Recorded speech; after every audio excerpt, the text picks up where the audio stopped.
Setelah semuanya selesai terurus dengan cukup berantakan, Vano meninggalkan Valen dan bayi itu di kamar. Dia tidak ingin tidur di ruangan yang sama dengan Valen, karena Vano masih tahu batas. Tak terasa hingga sore hari, Vano yang sedang pulas di alam mimpi akhirnya membuka mata dan melihat sekeliling masih sepi. Itu artinya orang rumah belum kembali. Vano menghela nafas sebelum berjalan ke kamarnya untuk sholat asar sekaligus melihat kondisi bayi. Saat masuk, Vano melihat Valen sedang memeluk bayi itu walau ia tertidur. Vano memiliki harapan kecil bahwa Valen sedikit tidaknya tahu bagaimana cara mengurus bayi. Kau terlihat pintar saat tidur. Gumam Vano tersenyum titis selalu masuk ke dalam kamar mandi. Ketika para pria memuji wanitanya karena cantik saat tertidur, beda dengan Vano yang harus memuji Valen karena alasan lain. Beberapa saat setelah selesai menunaikan ibadah, Vano melipat sajadahnya dan bersiap-siap merapikan alat-alat bayi yang ia urus untuk dikembalikan karena Vano merasa waktunya menjaga bayi sudah habis. Valen menggeliat sembari menyipitkan mata melihat sekeliling. Sejuk sekali rasanya melihat laki-laki tampan mengenakan sarung ditambah dengan peci hitam. Siapapun perempuan yang melihat itu pasti akan tertegun dengan pesona Vano. Termasuk Valen yang tidak mengerti soal style tapi ia suka melihat Vano dengan pakaian seperti itu. Sudah bangun, ayo cepat bantu aku memasukkan peralatan bayi ini ke dalam tasnya, ucap Vano. Valen mengangguk lalu mengambil tas dan memasukkan seluruh barang-barang bayi itu. Manusia harus mandi bukan? Kenapa anak manusia yang satu ini tidak mandi? Tanya Valen ketika nyawanya sudah mulai terkumpul. Boleh saja, tapi aku belum bisa memandikan bayi. Takutnya kita akan salah pegang lalu tulangnya bermasalah. Biarkan saja babysitter yang akan mengurus itu. Jawab Vano sambil membantu Valen. Tok tok tok. Hai, sapa Zia dari luar kamar. Hai juga, sapa Farel so imut. Vano langsung melempar bibir Farel dengan botol bedak bayi. Oh, kenapa kembali? Kata Vano ketus. Ketinggalan pesawat, kami tidur di dalam mobil dan tidak mendengar papa mama memanggil. Ujar Zia dengan wajah kesal. Kenapa tidak menggunakan pesawat lain? Ucap Vano. Pertanyaan banyak sekali seperti wartawan. Sudahlah, kau bisa memasak bukan? Ya, walaupun hanya telur goreng, tapi tolonglah sekali ini saja, buatkan Zia makanan. Aku lelah. Terbaru Farel memelas. Tidak bisa, buatkan saja sendiri, sudah sana pergi. Usir Vano kembali melempar baby oil. Setan, setidaknya jangan mengenai Asep. Bisa tidak? Teriak Farel lalu menutup pintu dengan kasar sembari memegang asetnya yang terkena botol. Vano acuh saja dan melanjutkan persiapan pemulangan bayi. Pring-pring. Tunggu sebentar, jangan kemana-mana. Ucap Vano lalu keluar meninggalkan Valen sendiri dengan bayi itu. Kau bau, tidak pernah mandi, kata Valen menutup hidungnya. Bayi itu memain-mainkan kaki mungilnya sehingga tampak menggemaskan di mata Valen. Senyum manisnya terbit ketika bayi itu juga tersenyum walau hanya beberapa detik. Manis sekali, ucap Valen mencubit pipi bayi itu. Baiklah, agar kau terlihat lebih manis, ayo kita mandi. Aku akan membantumu manusia kecil, ujar Valen lalu mengangkat bayi itu dan membawanya keluar. Beberapa saat kemudian, Vano kembali setelah mengangkat panggilan dari klien. Ethan tidak bisa mengurus klien karena sedang berada di atas pesawat. Di dalam kamar tidak ada satupun manusia, bayi itu juga tidak ada. Vano langsung berlari menuruni anak tangga dan menghampiri Zia yang sedang memakan masakan Farel. Valen di mana? Tanya Vano panik setengah mati. Bukannya bersama kakak tadi, jawab Zia. Kau melihat Valen? Tanya Vano pada Farel. Sepertinya di kolam renang, aku melihatnya berjalan ke arah sana. Jawab Farel dengan santai menyuapi seanak manja yaitu Zia. Vano mulai merasakan hal yang tidak enak dalam hatinya. Bayi tidak ada, Valen tidak ada, dan sekarang mereka di kolam renang. Vano langsung berlari ke arah kolam renang dan apa yang ia lihat? Valen, sedang apa? Tanya Vano mendekati Valen. Sedang duduk, kemarilah. Ajak Valen agar Vano ikut duduk di pinggir kolam. Vano harus bersyukur Valen tidak melakukan apapun pada bayi itu. Setidaknya sekarang bayi itu tidak ada di tangan Valen, jadi dia bisa bernafas lega. Memelihara bebek. Tanya Vano ikut duduk sembari menunjuk benda di dalam kolam. Bebek, ucap Valen mengulang perkataan Vano. Bukankah itu bebek, kepalanya putih? Ujar Vano memperhatikan dengan teliti benda itu. Bukan. Lalu, bayi sedang mandi dengan mandiri. Jawab Valen tersenyum lebar. Vano membulatkan mata dan langsung menceburkan dirinya ke dalam kolam renang. Sekuat tenaga, Vano mendekatkan dirinya pada bayi itu lalu meminggirkan pelampungnya. Valen! Panggil Vano setengah berteriak. Aku salah.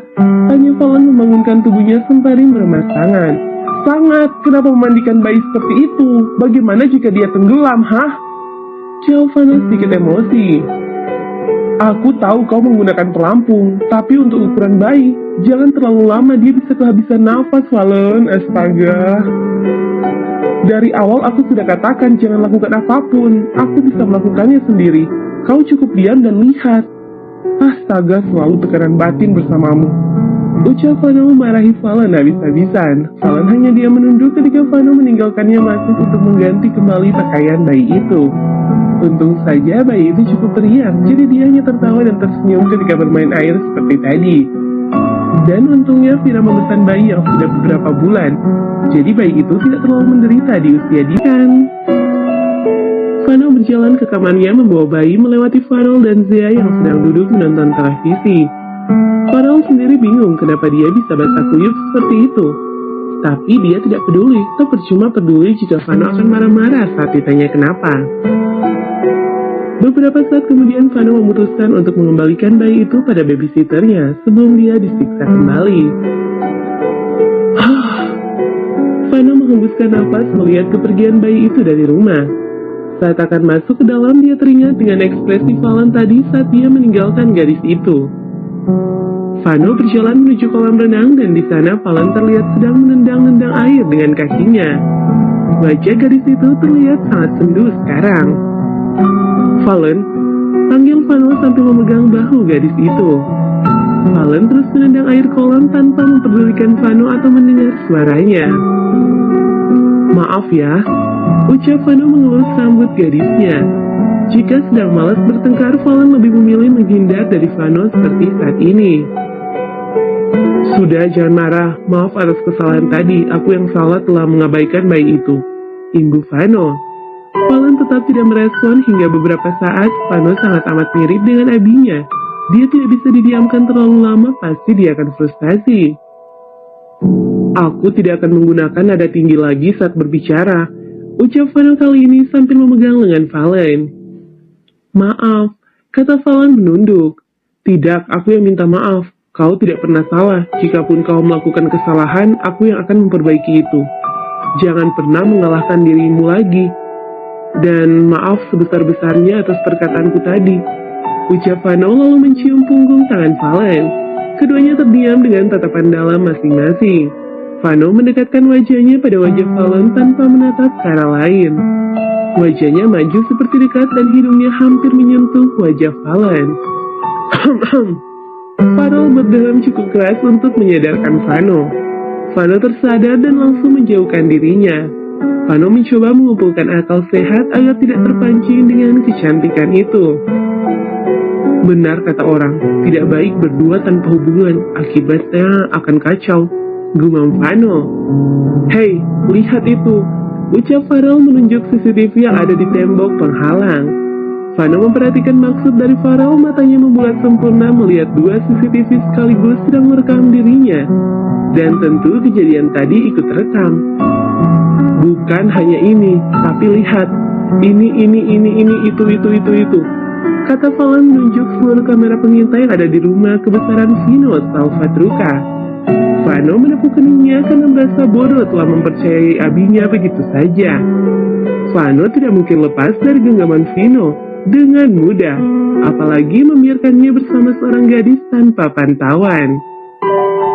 Vino sadar betul di usia putranya yang sekarang tidak mungkin tidak ada nafsu pada seorang gadis. Bersihkan seluruh kamera ini dan hapus jejaknya hingga bersih. Tita Vano menegang. Kenapa? memangnya kau melakukan apa?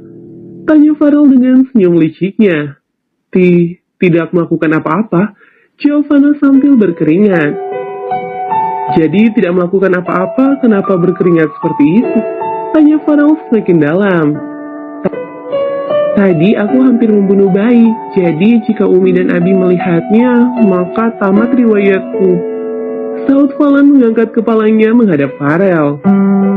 Sial, kenapa tidak bilang dari tadi? Tante dan Om pasti akan melihatnya. Ucap Farel langsung bergegas mencabut kamera-kamera pengintai lalu berlari ke ruang pengendali CCTV untuk membersihkan seluruh data yang telah terkirim otomatis ke ponsel Vino. Dan pada akhirnya Vano berhasil melewati masa uji coba, tinggal mengajari pelan-pelan bagaimana dunianya pada Valen. Tugas Vano sekarang adalah memperkenalkan siapa dirinya. Beberapa minggu ini Vano memang terbebas dari kedua orang tuanya mendekati Valen dengan alasan untuk mengajar Valen karena sejujurnya Vano sudah malas dengan hubungan tanpa status itu. Dan hari ini Vano memberikan libur untuk Valen belajar agama. Gadis itu pintar, bahkan sangat pintar karena otaknya mampu mengingat seluruh ucapan Vano. Dan hal ini membuat Vano yakin bahwa Valen sebenarnya bukan orang sembarangan.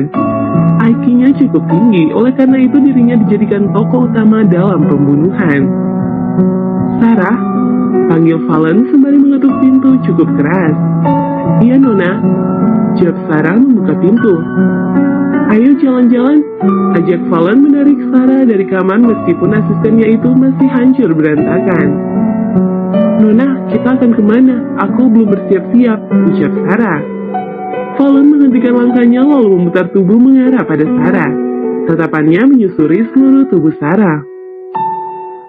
Cantik, sudahlah, ayo kita pergi, aku bosan di dalam rumah, kata Valen kembali menarik Sarah. Nona, kita belum meminta izin dari Vano, ujar Sarah berusaha menghentikan Valen. Sudah ada izin, cepatlah, Ethan sudah menunggu di luar. Ethan, kenapa Ethan? Ethan adalah kunci kita bisa keluar.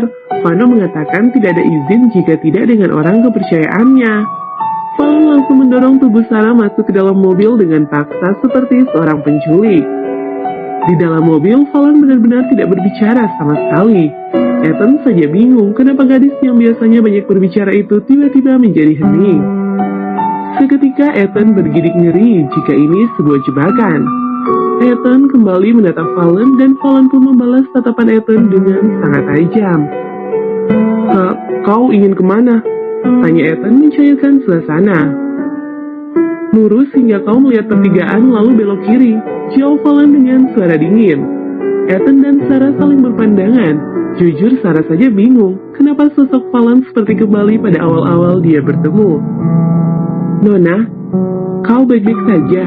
Tanya Sarah meremas tangannya. Baik, memangnya apa yang kau harapkan? Jawab Valen tanpa menatap Sarah. Mendengar jawaban itu, Ethan sudah merasa tidak ada yang baik-baik saja di sana. Dia mengaktifkan pelacak agar Vano dapat menemukan dirinya walau hanya sekedar jasad nantinya. Stop! Tita Valen. Refleks Ethan menghentikan mobilnya hingga terkena setir mobil. Wajah Ethan dan Sarah mulai serius ketika Valen mengeluarkan pisau dari belakang dan keluar dari mobil.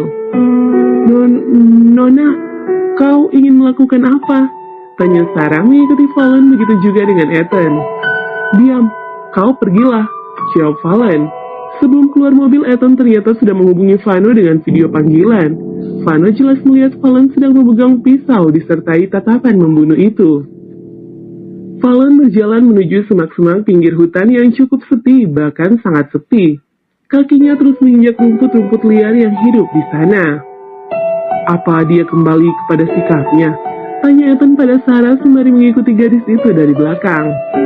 Kurasa tidak, karena jika Nona kembali maka dia tidak bisa melihat manusia sedikit pun. Pasti Nona akan membunuhnya, jawab Sarah. Mungkin dia mengelabui kita. Nona tidak akan kembali tanpa menggunakan alat-alat di tubuhnya, jadi kau tenang saja. Lalu bagaimana denganmu? Kau tidak memiliki alat sebanyak Valen di tubuhmu? Sarah diam, dia memilih berjalan menjauh mengikuti majikannya daripada menjelaskan hal yang tidak penting pada orang luar. Oke teman-teman, bab ini sudah selesai, sampai ketemu di bab selanjutnya ya.